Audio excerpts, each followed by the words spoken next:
and welcome to this very special edition of To The Point. I have with me here today Rehman, Pakistan's very influential and very well-known political personality, a former ambassador of Pakistan to the US, a former Minister of Information and Broadcasting in the Pakistan People's Party government that just demitted power, and of course a very well-known face in India and Pakistan as well.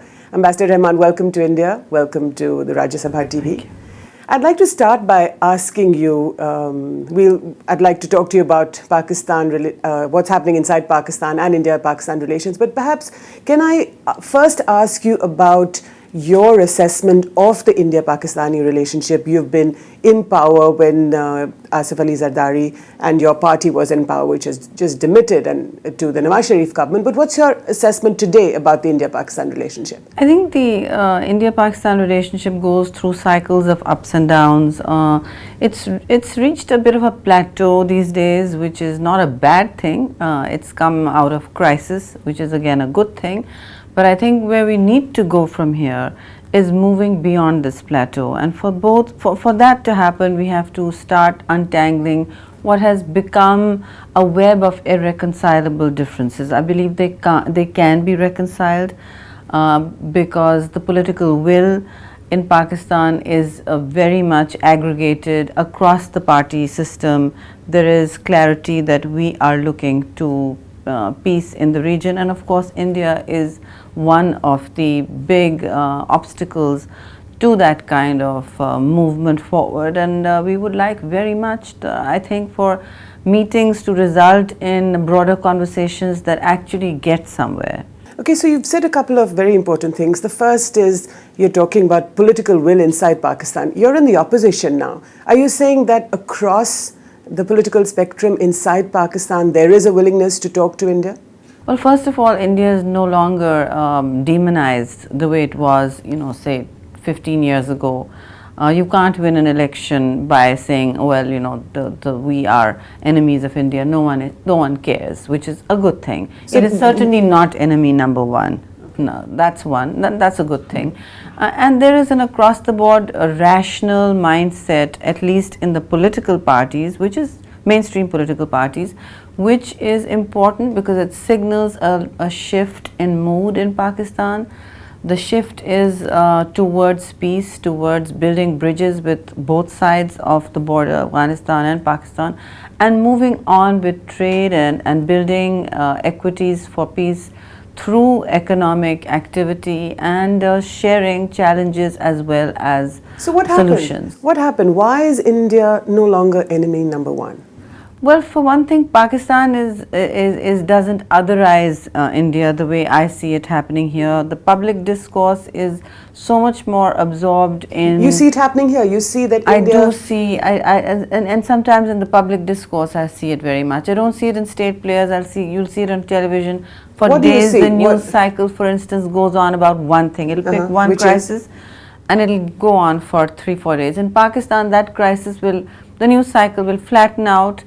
Of course, there'll be hyperbole against India, but it'll flatten out within probably a 24-hour news cycle, and then there'll be a fringe left, maintaining that. Okay. But you feel that in India there's much more of that about Pakistan. I see the hype, and it's very old now in Pakistan, so it's kind of are we still in that world mode, and so it's quite interesting, and I do see parliamentarians from both sides certainly not subscribing to that kind of talk and jingoism. They don't seem to be taking the temperatures up. So my point is that Pakistan is democratizing. There is a great deal of interest within Pakistani society. I mean, there's an extraordinary appetite for accountability in Pakistan, but it's within the system. Right. And there are the energies are towards building democracy, building stakes in rights, and so there's energy and hope in that. And in this equation, India is, enmity or otherizing India with India is not a priority. It is certainly important to resolve conflict, that's very much there, but the bar on otherizing India is much lower than it used to be. So if Prime Minister Nawaz Sharif when he goes to New York for the UN General Assembly in September, and Prime Minister Manmohan Singh is also expected to go, and both are expected to meet. If both prime ministers come to some sort of understanding on political and economic issues, are you saying that your party, the Pakistan People's Party, which is now in the opposition, will go ahead with that? Well, we are running government in one of the key provinces, which is Sindh also. And there is an era, I think we are in a consolidation phase of some maturity. But the Pakistan People's Party has a clear policy of pivoting to the region. Okay. And that means the entire region, that includes India, and pacifism is one thing, but making peace with India on terms that are acceptable to Parliament is certainly one of them. What does that mean, acceptable? What would be acceptable? Well, I think we can go into a whole laundry list of what matters, but of course Kashmir remains on a big ticket item to look at, and then there's a whole slew of other emerging anxieties which I would seek interlocutors to address, such as water. Okay. I mean, there's a water anxiety, especially with dam building on the Chenab, Right. and the upper and lower riparian argument could become a potential ignition for or trigger for conflict. Okay. So we need to watch out for these, and instead of sorting old issues, we don't want a whole slew of new ones cropping up. And I think it speaks to the...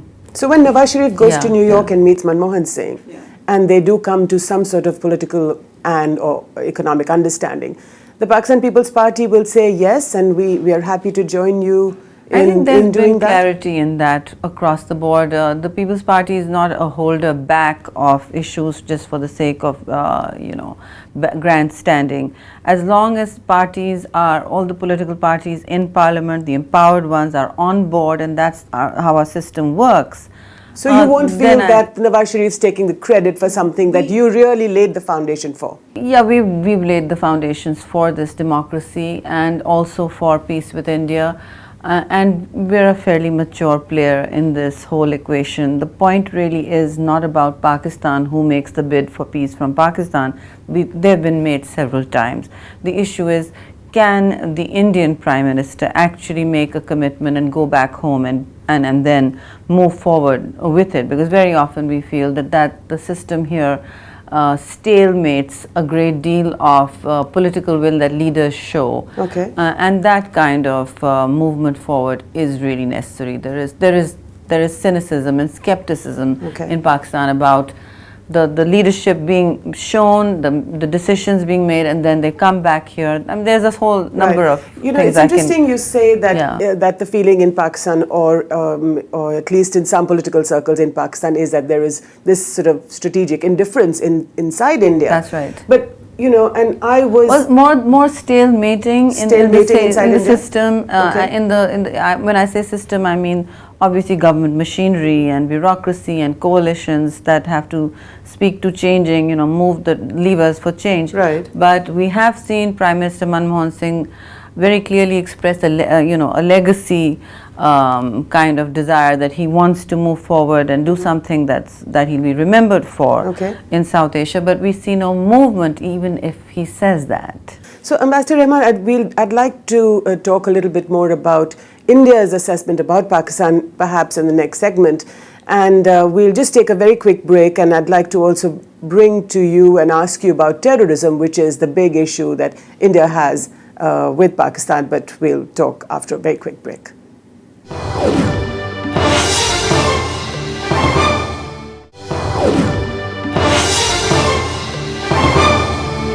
Welcome back. You're watching this very special edition of To The Point, and I'm talking to Sherry Rehman, Pakistan's very well-known and influential political figure.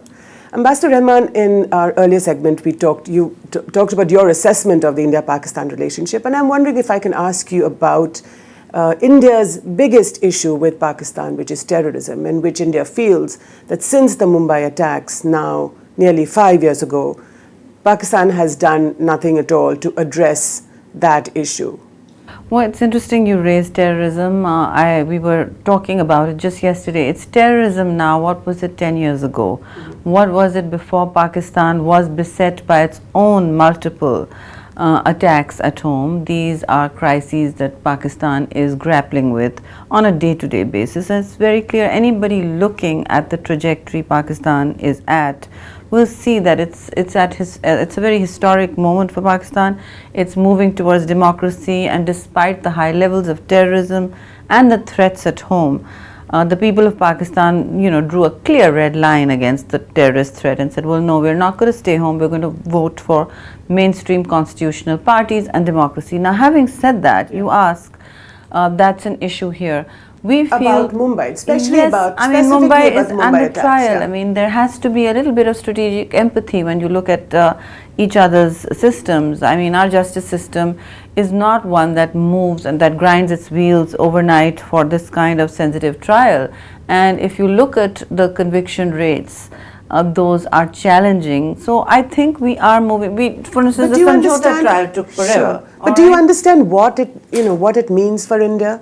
That you had an attack like that from a neighboring country, which professes to have. There's great empathy and sympathy for that. I think everybody expressed this, but I think we have to move on from there and not hinge. If it's going to be conditional on this and conditional on that, then everybody asks, well, have they not noticed what we are going through right now? And to raise one issue and say, well, you've got to deal with this, otherwise we can't go forward, then starts shutting down gates to conversations that I think are needed very, very urgently and legitimately in the area. So are you saying that because Pakistan is experiencing so much terrorism inside the country, that there is perhaps a feeling inside Pakistan that India should be much more understanding? Of course, there should have been by now. There's a whole cottage industry studying Pakistan as I see it, and that's a very constructive and good thing. But that should leave a political class that is better informed about Pakistan's challenges and the opportunities that Pakistan is offering in its democracy moment by saying that, we're pivoting to the region, we're happy to invest in peace. There's a big shift in how, across the board, how the political class thinks about India, how the political class thinks about Afghanistan. So you think India is missing something somewhere? I think India is missing a whole South Asian moment. It's got to move out. This whole dynamic between the two, the serpent can't keep eating its tail. But you've been in power for 5 years. You just demitted power to the Nawaz Sharif government. But for 5 years, Ambassador Rehman, your party was unable to move even a little bit on the Mumbai attacks. Forgive me for coming back to it, but in a sense, it's such a big trauma in India across the landscape that we feel that unless there is some movement, perhaps it's impossible to just sort of to trust each other. As I understand it, the Indian Home Minister and our Interior Minister were in a constant conversation about it. There was some clarity in how to move forward with it. But as I said, if it's going to only become about Mumbai, then I would also, of course it should be addressed. The point is, how many of Pakistan's concerns have been addressed? It took forever to get the Samjhota thing addressed. And then, of course, one gets into questions about, was there any movement before Mumbai? We haven't seen anything. For instance, Siachen used to be what was known as a low-hanging fruit on the menu, on the agenda items between India and Pakistan. Suddenly, one fine day, we were told, no, it's not. It can't be. The redeployment decisions taken, of troops on both sides in 1989 is no longer up for even discussion. The Indian military is weighed in, and that's the end of that. That has nothing to do with Mumbai. So there is Siachen, there is Sir Creek, and there is now Mumbai, right? Yeah, there's many things. There's, India is not running flights to Pakistan. There's a whole day-to-day visa issue. The future of foreign policy can't rest with calcified policy establishments. It's got to be driven in a very clear dynamic between societies and their governments, and we don't see that push here. But would you say then that whether it's in the new your government... parliamentarians are very, very active, interested and open to ideas, and they do see virtue in the movement of markets and goods and ideas and people. But we would say that the lack but of even movement that's is not happening. But to that, I would say that the lack of movement on the economic sphere is really, again, the People's Party that was unable to deliver the most favored nation MFN status. Now, that may be a symbol, but having said that, sometimes symbolism plays a very important role in politics. Let me speak to the MFN issue. First of all, it carries a very loaded meaning in Urdu, and it's going to be difficult for any government. Would you like to talk? It's more sabse pasandida mulk. So whereas MFN is actually a trade term, and so this kind of protocol translates, the regime translates into something quite different. And so what does it say? What does it speak to the people of Pakistan, that you do not want India to be sabse pasandida mulk? I don't think it's about that. It's not just about the words. I think we can move past all that. The issue is there's a whole architecture of non-tariff barriers that India is holding on to right now against Pakistan, and those have to be addressed. But I do believe that this is a kind of a discussion that we can peg some hopes on. Trade as a driver for countries, to do business with each other does reduce conflict usually. Right. And our two chambers of commerce, our captains of industry do talk to each other with or without the state, and they are taking this process forward. I believe we have made serious strides on the whole trading lists that we work with, the negative list. So we have made a lot of movement forward on that. Okay. Ambassador Rehman, hold your thought. We'll take a very quick break and we'll be back with you very soon.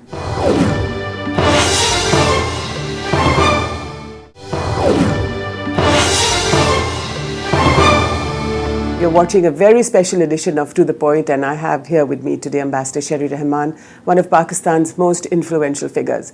Ambassador Rehman, in our last segment, you were talking about how Pakistan seems ready now to give that MFN, most favored nation, sabse pasandida mulk status to India. Do you think that would be a fair think assessment? that the words sabse pasandida mulk can be an issue, because that's not what MFN means. So let's call it something else.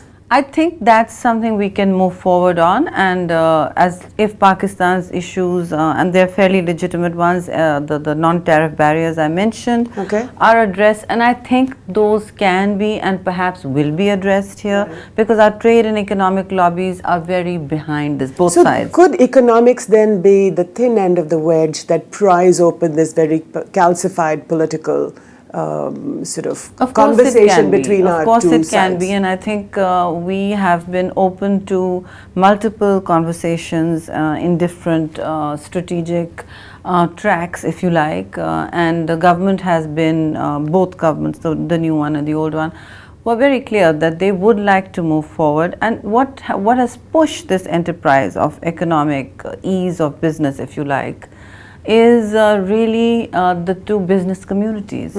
So as I said, the future of foreign policy lies in the people of countries pressuring and moving ahead with what they want, with a policy agenda, and it's not just a top-down government action. Right. But this is we are we kind of, India and Pakistan are trapped in a Cold War dynamic. The rest of the world has moved on to much higher levels of leveraging their, so a free flow of goods and people sort of traveling across these frontiers. Well, markets aren't always the best levelers.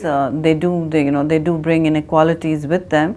But I think the two countries let's begin with peoples at least. Let's at least give them access to the people and to each other. And I think once we have some ease of movement of people also, it's become an intractable issue that flights don't run except by PIA, our telcos don't work in each other's countries. That's ridiculous. That's so 19th century. The telephones don't work in each other's century. Yes. The telephones don't work in each other's countries. Yes. Okay. So can I move on, Ambassador Rehman, and ask you about the political situation inside Pakistan, and perhaps take you to your other frontier, to Afghanistan, which is a very hotly contested issue in your country and in Afghanistan, may I add, the Pakistan-Afghanistan relationship. Now, what is your assessment? Do you think that President Karzai, the Afghan president, believes that Pakistan's is not a totally honest broker on its relationship with Afghanistan? To be very honest, I think Pakistan is trying very hard not to be a broker at all of any kind. What it's doing is, and that course correction, it's a very important and very strategic one, which is, leaving a lot of questions up in the air, but it's a very important strategic decision to not interfere in Afghanistan, to not broker political favorites, and to not push one group above the other. I think strategic neutrality is something that for the last 4 to 5 years Pakistan has been signaling in Afghanistan. Including the army, including the Pakistan Army? Everybody is on board. Which is very, very influential. Yes, it is, of course. Okay. And obviously it's an operational theatre where they have been losing lives.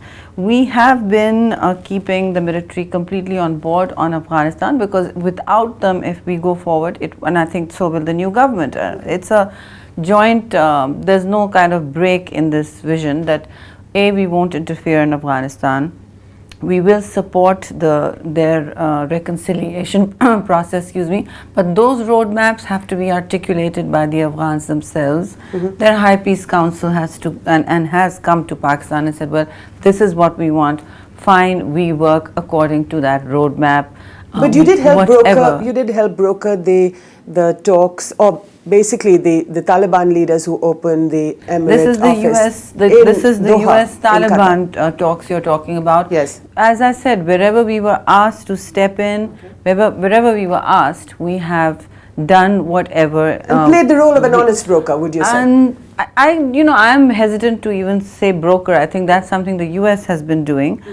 We've been playing the support role here, and I think the regional players that have been looking at Afghanistan in its changes, and there are multiple transitions going there. So 2014 is obviously a critical timeline. When elections are held in April of 2014. Also, the drawdown of US forces comes to whatever conclusion it's coming to.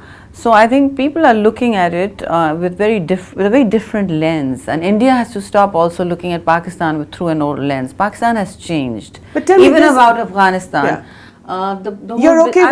Pakistan is okay with the fact that India's role in Afghanistan is India's role in Afghanistan is an interesting one, and people often say, oh, let us be cooperating. Of course, there should be economic and development cooperation in Afghanistan. But there is concern. It has to be preceded by some security first, some stability and some semblance of peace right now, which, the jury is of course out. We are hoping, our first priority is Afghanistan make its own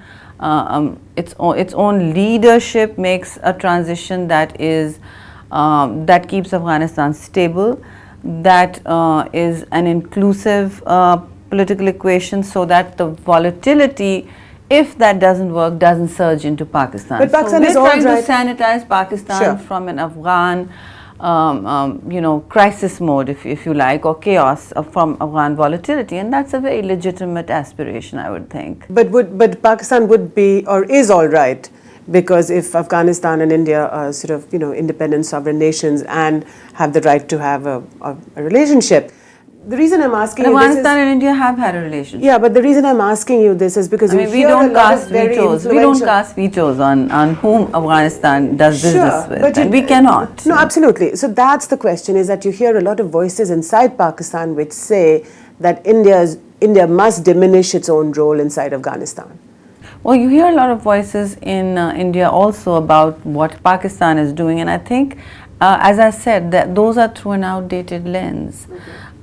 Pakistan is, as I said, looking to sanitize its own frontiers, and we need to basically be very clear that Afghan inclusion is to be run, and the process of reconciliation or post-conflict political and the Pakistan army is fully on board, you're saying? I think that's what the Pakistan army would like too. They don't want to be, and then the second thing here is Pakistan can't be taking responsibility for end games and outcomes in Afghanistan. Sure. We can't do that. Okay. And just to make that one last connection with India, the Pakistan army, do you think it's also taking a back seat now that there has been a transition from a civilian government to another civilian government? Do Well, you it's think? been making important transitions and it will continue to do so. I think the space for decision making more and more has been going to Parliament. Oversight can be certainly more acute, but it is going to Parliament. If you recall that the whole Pak-United States dynamic was, the relationship was frozen for 6 to 7 months. Our gates were totally closed, and that whole thing, that whole policy actually went to Parliament, and parliaments take long.